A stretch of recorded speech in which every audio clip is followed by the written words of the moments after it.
Hey friends, welcome back to Acre Homestead. We are about to head up to the new house. I'm actually just waiting for Josh to get here so we can go up there. We have been going up there every night after work to continue to work on trim. I just packaged up some dinner for Josh and I so we can eat that once we get up there and then we can get straight to work.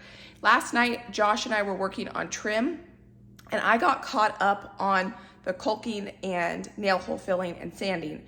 So I decided that yes, I am gonna go ahead and seal that area where we ripped out the carpet because I need to now make another buffer between Josh putting up more trim where I can work on the side of the trim project that I'm working on. And I don't want to waste that time. So tonight we're gonna go ahead and get that floor sealed. When we get up there, I'll show you kind of what that all entails because yeah, I'll show you what it entails. Josh is inside changing. We have the dogs. We've been bringing the dogs up every time we go up and it's been so fun. Except last night we were up there for about 4 hours and we forgot to bring food. And our dogs kind of have this funny thing that they don't really eat unless Josh and I are together.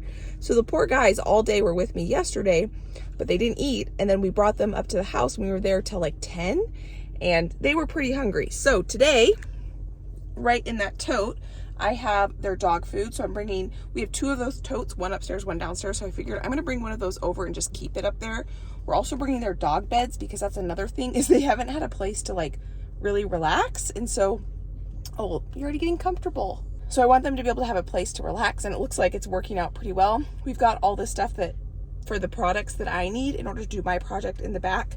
Our plans may have just changed because the key was not brought. I just assumed Josh had the key. He assumed I had the key. Neither of us had the key. And Josh has secured this place like Fort Knox. So I don't think we're getting in.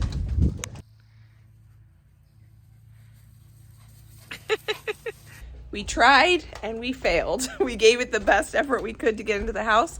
It's not happening tonight. So you know what? It's probably an okay thing that we're going to have an off night. It's not worth going and getting the key and coming back here. Lesson learned, make sure you have the key before you come up. As silly as this may look, this is the stuff we brought up here. I'm just gonna leave it here. I don't wanna bring it home, have it in my car, and then bring it back. That's gonna be fine just sitting there for overnight. And you can come down. Can you grab the pot? I can't step on it. We tried every single window with a ladder. No luck. We found a planter pot up there though. Full of apricots or something. I don't even know what's in there.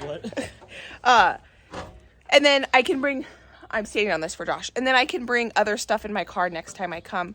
We've kind of been in this like slow move process, even though we will do one big move where we'll move everything. But every time we come up, we're kind of just bringing a little bit of stuff. So that's why I don't want a bunch of stuff in the back of my car.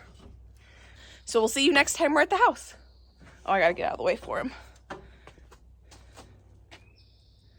Bye, friends. He's so cute. So it is the next day and we are gonna make dinner. It's already 3 o'clock. I'm meeting my mother-in-law in an hour at the farmer's market and I want to try to get dinner prepped and ready to go so I can bring it with me to the farmer's market and then we can meet Josh up at the house so we can start working on the house tonight. I've got big plans that I want to get done up there.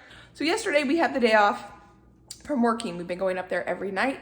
And we're running out of meals. So I thought what I would do in this give myself like 35 minutes to get dinner prepped, ready to go. And then we'll bake it up at the new house for dinner because now we have dishes and things up there. So we don't have to worry about that. Now we are gonna make a stuffed shell recipe. I watched this on Instagram. I got inspired by it and I just Googled a recipe so I can link the recipe. We're gonna make a homemade Alfredo sauce. These tomatoes need to be eaten. So we're gonna toss these in there.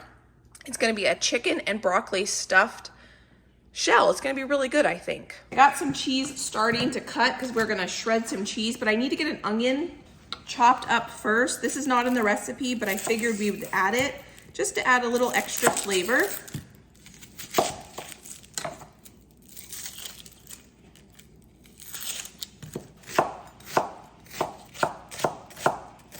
We're gonna make our Alfredo sauce in this pot. So we're gonna add our onions and butter in here. This was a pantry clean out, freezer clean out type meal. I looked to see what I had. I had seen this recipe online a while ago and I thought that sounds really good. Chicken and broccoli and Alfredo and shell sounds really good. and I happen to have all the ingredients, so we're gonna go ahead and make that tonight. I just put about 12 ounces of frozen broccoli in the microwave just so that I can thaw it a little bit and we can make the filling. Oh, I should turn this on. We're not gonna get very far with this without the stove being on. I have 2 different cheeses here. This is some Parmesan cheese we're gonna shred up and some mozzarella cheese. I just have the box grater out today. We're gonna go old school style, easy peasy, trying to get this done as quick as we can. Our onions are cooking away. Our water is boiling. It says to cook these for 9 minutes. So for the filling, we have our broccoli that I microwaved just enough so that it was thawed, and I drained out any extra moisture. I have 2 jars of chicken that I canned and pre-cooked. So we're gonna add those. I put them in there pretty big chunks, so I'm gonna go through and kind of break this up a little bit. It's really nice having pre-cooked chicken already ready for you, so for things like this, I didn't have to worry about cooking the chicken. It was already done, so we're just gonna shred it up a little bit. Then we're gonna mix all this together. This recipe is supposed to be an Alfredo sauce, but I'm gonna kind of make it a pink sauce because I'm gonna add those tomatoes. If we didn't add these tomatoes, they were gonna go bad, and so it's just gonna add some yummy flavor. I just turned the stove up pretty high on this. It's on a, well, I think I'm gonna turn it up higher actually. It's on as second to highest as it can go, so I can kind of blister those tomatoes. And then we're gonna add the cream and we're gonna turn this into our pink sauce, even though it's supposed to be an Alfredo sauce. We're taking liberties. I think our shells should be done. I'm gonna use this to go strain these noodles. I love this thing because it's a lot easier to wash than a whole colander.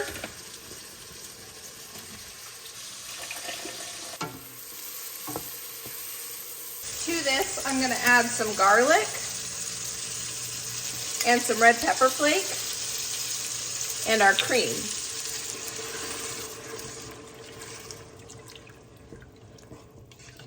I just tasted our cream sauce and it tastes super delicious. So we're gonna add some of our mozzarella cheese. This is not our traditional Alfredo sauce, but it's gonna be a really good white sauce for this dish. So we're gonna mix in our cheese. I'm gonna turn it off the heat. You can see how this sauce is thickened up nicely, even though we didn't add any flour or anything. We just let it kind of cook for about 6 or so minutes and thicken up, and that's beautiful. And then once you add the cheese, it's absolutely perfect. So I'm gonna give this a taste test again. I don't know how it couldn't be good because it's got all the good things. Cheese, cream, garlic. Now I don't have any pepper, that's why I added red pepper flakes because I broke it and I just haven't been to the store yet. Oh yeah, that's perfect, perfect. This is gonna be super easy to assemble. We're gonna add a little bit of our sauce to our chicken and broccoli mixture. And we're gonna put a little bit of our sauce on the bottom of a 9x13. I'm gonna take the tomatoes out, so I don't really want those inside it. These tomatoes are cooked perfectly. They're still holding their shape, but they have some softness to them. They'll finish cooking when we cook this whole thing in the oven. We're gonna mix our sauce, chicken, and broccoli mixture together. Our sauce is perfect, so we're gonna take our shell and we're gonna stuff it with our broccoli chicken mixture. I'm gonna stuff these pretty full because I made a lot of filling, and then we're just gonna put that in our dish. So here it is. I had to stuff it pretty full because I wanted to try to get everything in there. So now what we're gonna do is take the rest of our sauce and we're gonna top this with the rest of our sauce. I may have made a little bit too much sauce, but that's okay. And we're gonna spread that out. This smells incredible. Actually, that might be the perfect amount of sauce there. I think these bites of cherry tomato are gonna be just delicious. Try to spread them out a little evenly.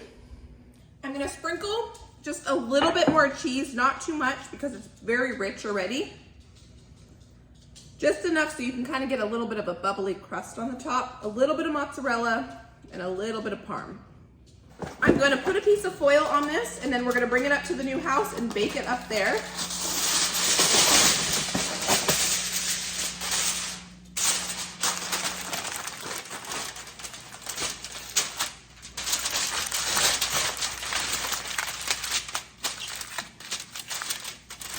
Now we have dinner done. I need to get the dogs ready to go. I need to get a change of clothes.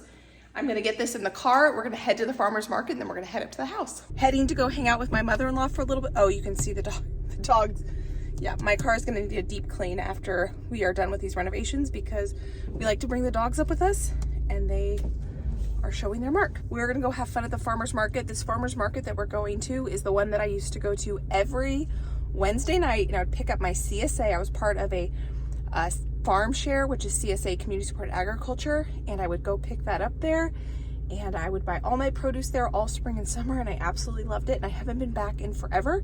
I've been to our other farmer's market, but not this one in particular. And while we're there, I'm gonna look for strawberries because strawberries are my favorite. It's been so cold and wet and rainy this spring. The strawberries are taking forever to ripen. I like a very particular kind of variety of strawberry called a hood strawberry. They are so sweet. They are so delicious. And I'm hoping they are ripe. Normally they would have been ripe a couple weeks ago, but they're just taking forever. I want to show you what I got. I got basically a flat of strawberries. So I'm gonna have to deal with these tomorrow. I brought them in so I can put them in the fridge. The thing about the local strawberries is they go bad really quickly. We've got our dinner, and then I bought these pretzel buns because I thought this would make a fantastic dinner for tomorrow. I'll just cook up some of those brats that I got from that local hog, have some beautifully handmade pretzel buns and some salad from the garden. And then you saw I picked up some dill because we are having a huge barbecue on here Saturday. We're gonna have just an open, it's not an open house, people are gonna come, my family and friends, and they're gonna see the house for the first time, even though we're in the middle of construction and it's not gonna look any better than it does now, that we're just gonna grill and enjoy being together. So now I have to figure out how to use this oven. One thing I know for sure is the time is off, but let's bake this at 375. Start. Okay. The oven is not preheated yet, but I don't care. I'm gonna go ahead and put this in there. I'm gonna put it in covered. This is a propane oven, and I have never cooked with a propane oven before. Oh, I shouldn't be touching it. We're gonna learn how to use that together. Now there are 2 electric ovens in this kitchen, and I do know how to cook with electric oven. I think there's a little bit of difference, not so much with something like this because it's not very finicky, but with things like baking. So that'll be fun for us to figure out together. Oh, if you guys have any tips or tricks cooking with propane oven versus electric oven, would you let me know? That would be fantastic. Tibby is making himself at home. We brought some beds because there was nowhere for them to sleep and they were getting stressed out. Orbit, what you doing? Come in here, come be with me. Come here. Hey, bud. What do you have on your nose? Construction dust? Orbit, get in the bed, get comfy. Good job. Josh is on his way up here. He should be here in about 10 minutes. So I'm gonna go change and I'm gonna go bring up all the stuff upstairs to what we're gonna be working on upstairs. It's gonna be busy. I think we're gonna be able to get this whole project done tonight. Fingers crossed, we'll see. We're ready to work. I brought a long, what is this? Paint roller. And Josh bought this really cool thing when we were painting the ceilings where you can get this extender and you can get a really, really long roller. So this is about twice as long. Let's see if I can get it on here than your standard roller. So hopefully it'll make this project go twice as fast. This is what we're working with and this is what we're doing up here today is we are going to cover up the subfloor where there's some staining. It's honestly not too bad, but when are we ever we're not gonna have the carpet up anytime soon, so we might as well take this step. What I purchased in order to do this is a product called Kills. I'm not affiliated with this whatsoever, but I can link it, so if you wanna check it out yourself, you can see what it is. It's supposed to block heavy stains and odors. They did have pets. I don't know if these are pet stains or what they are, but I figured let's go ahead and just get this covered with a coat. These are about $22. I don't even think I'm gonna use 2 of them. I bought 3 just in case, so we can seal this up. So we can have peace of mind just to know that because we do have dogs, if they are pet stains or whatever they are, that there is a good seal between this and the new flooring that's gonna go in here.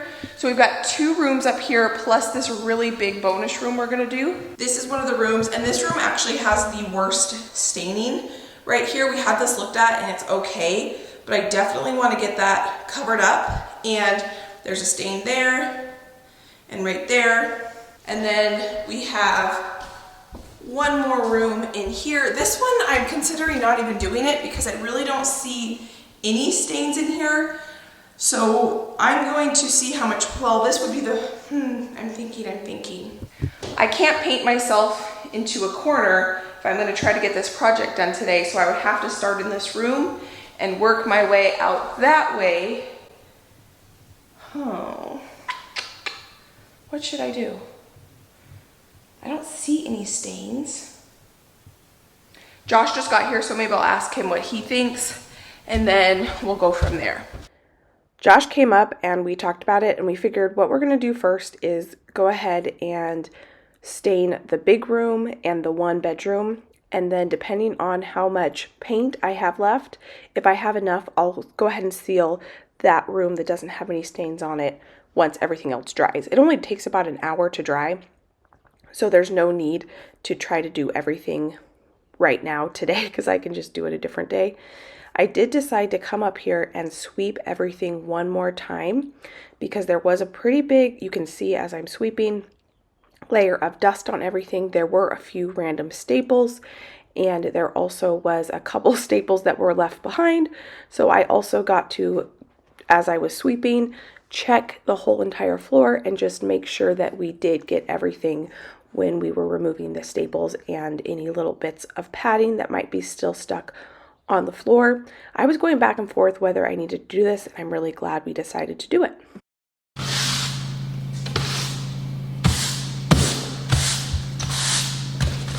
I'm really glad I took the time to do that because that is a lot of dust and dirt and debris.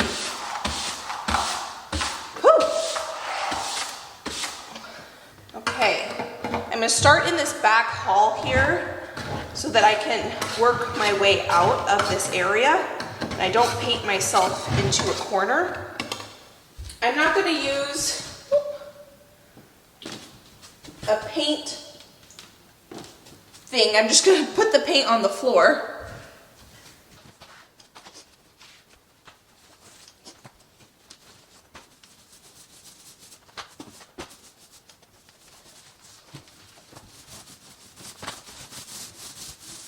Now that I have this hall done, I'm gonna work from this area here. I'm gonna pour some paint along this back wall, right along this way, and I'm gonna work my way forward.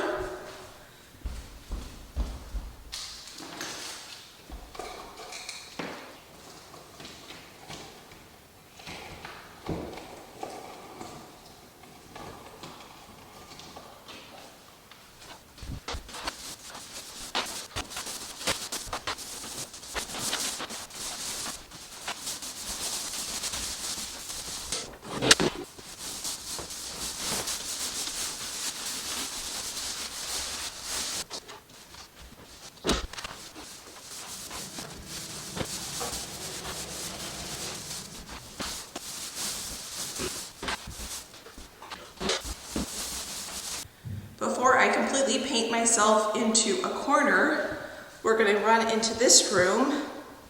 I have that I have that paint can flipped over to get any remnants out of it. I'm gonna try to do all of this in 2 gallons, so we're gonna do this room next. There was something very satisfying about doing this project because you didn't really have to be careful when you paint walls and colors and things around windows and trims. You have to be very, very careful about, making sure you do it nice and neat, and painting on the floor where you can really see the difference in how quick you can work was just a really fun project. The one thing is I have never worked with this product before. I've heard of it and I know people that have used it many, many times, but this stuff is strong scented and I did not open the windows before I left. If I was to do this again, what I would probably do is immediately open the windows before I start the project and then overnight I would have left these windows open because it took a few days of coming up here and airing this out to really get that smell out of the house. We're making it to the final stretch, friends. So it took 2 gallons to do these 2 rooms with a little bit left over, which reminds me I need to get a lid. Now I just have to decide later if I'm gonna do the other room or not. This whole project was started and finished in the time it took to make dinner, and it was a really fun thing to check off the list. I'm glad I decided to go ahead and do it because, like I said, I wasn't sure, and I think it was totally worth it. I just came down here and it smells incredible. Oh yeah, it's done. I took the foil off about 10-15 minutes ago. And that is dinner. You hungry, Josh? Oh yeah, that looks so good. I don't have pot holders here yet. I need to bring some pot holders over. So one thing we usually do is serve our dinner on the stove, and I'm not gonna wanna do that here because it's gonna fall down here and make a huge mess. But we need to let that cool for a few minutes before we cut into it. Last time we were here, or 2 times ago we were here, I brought up some lettuce from the garden and I just washed it up. So we'll have a nice side salad with dinner. But I don't have very good way to dry it or anything. So I have 2 napkins here. I need to bring up some more dishcloths up here so we can do things like this a little bit easier. I also don't have a cutting board or anything, so we're gonna have a tossed. So we're gonna have a torn salad today, which is fine. Just rip it up kind of into bite-sized pieces. You definitely want to wash your lettuce when it's homegrown because there's going to be bugs in it. Let's see how this turned out. I kind of followed a recipe and I kind of made it up as I went. So, Josh, do you want to come give it a taste test? So I got this dressing. I normally make my own, but in times like these, you know, a little salad dressing doesn't hurt. It's kind of thick, but it tastes good. I did taste it. I just want a little bit. That's probably good. Is that good? Yeah. Well, it looks and smells really good. So it's stuffed shells with broccoli and chicken, and it kind of has like an Alfredo sauce on the bottom and on the top, and then Parmesan cheese, mozzarella cheese, and cream and some tomatoes. Well, it's gonna be really hot. I give the fork a 2 out of 10. So I do have regular silverware up here, but we didn't run the dishwasher last time we were up, and we only have like 3 sets. And so he is using a plastic fork.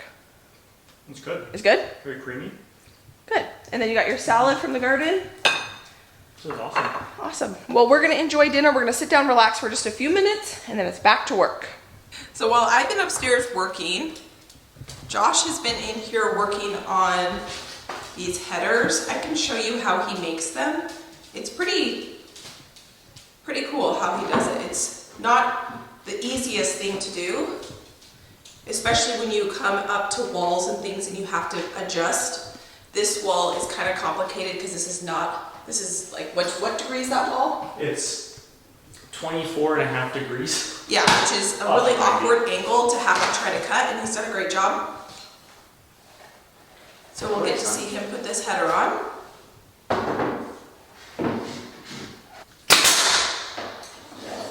So once he does this, he'll put 1 nail hole in and then he'll level it to make sure it's level. And then he will put the final 2 nail holes in it. Or not nail holes, but nails. Yeah. Both. Yeah. I guess. And it's not so much level as much as it is splitting the difference between level and what exists already. Because if I just went level, then it would be possibly really wonky. Yeah. No house is... Just step level. No house is completely level or plumb, so you kind of always have to work the difference.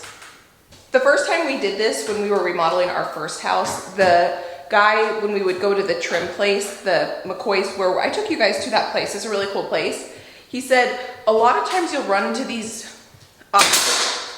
obstacles when you're working with finish work.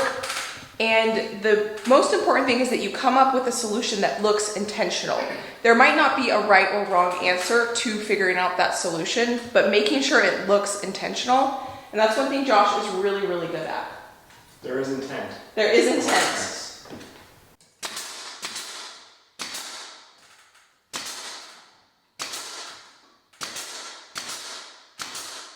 So every one of those nail holes that he put into that, I am going to cover with putty, and then I will go ahead and I will caulk all the seams, every single seam, and there's a lot of seams in this, and once you do that, it just looks so good. One area I can show you where Josh did a great job in being intentional is this area here. There's 3 doors that come together, and right here, there's no way you could have a full board. And so what he did is he made it one big piece, and he slid the whole piece in there, and it looks really, really good. That was extremely difficult to do. And this door here, the one in the middle, is actually lower than these other 2 doors. So he even had to build up this piece right here so that they would be level on the top. And I can insert a picture of what it looked like before. And that's where it just comes down to making sure this looks intentional. There was no right or wrong answer in how to make this look good. And he did a great job. I think it looks fantastic. Friends, thank you for hanging out with us during this busy, busy day. We're not done. I'm gonna continue to caulk and fill in those nail holes. It is 8 o'clock. We'll probably be here until 10 or so. And so if you enjoyed this, I greatly appreciate a thumbs up. If you want to continue to watch this journey and you happen to be new, please consider subscribing. I will go ahead and post some other videos right here. You can go enjoy those between now and my next upload. I hope you guys are having a fantastic day, and I can't wait to see you next time. Bye, friends.